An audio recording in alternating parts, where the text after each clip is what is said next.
Hello, today's video is about a man that was had a town named after him, and our story is actually from our Custer Country book.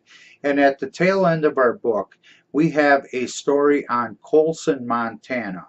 Now, Coulson is right near the river where the interstate crosses, just south of the Phillips refinery. Currently, there's a park there. The old ghost town is gone. There's a large rock with a plaque showing one of the two known pictures of the town of Coulson.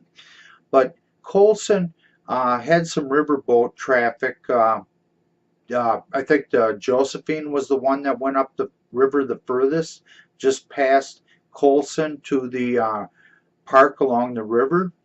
But Coulson was named after a man, and it was Commodore Coulson who worked for and owned the Coulson Steamboat Packet Company.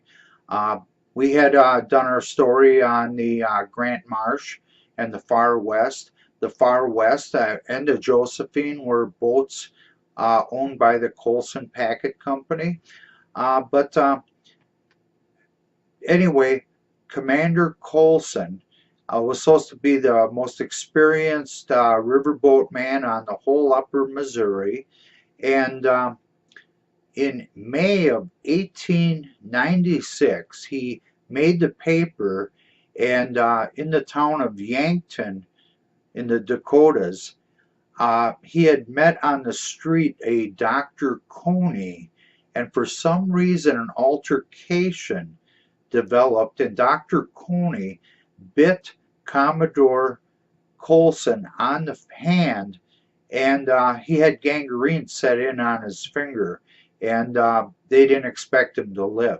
So the Dr. Coney was arrested, placed in jail, and it made the papers. There was talk about lynching him, and so this story is not one of our lost treasure stories, but it's an interesting piece of Montana history. It ties in with the riverboat traffic, early figures that were famous in bringing goods and services to Montana before the railroads ever came in.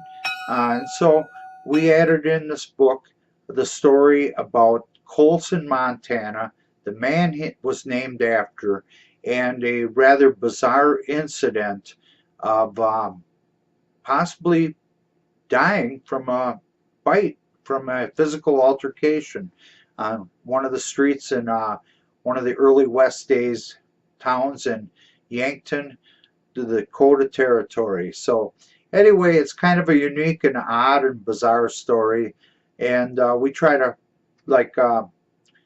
spice up our books a little bit. If something seems rather unusual, we're going to put it in. So hopefully people like the interesting aspects of history besides the lost treasure stuff that's covered in our books. And so until next time, you have a good day. Bye.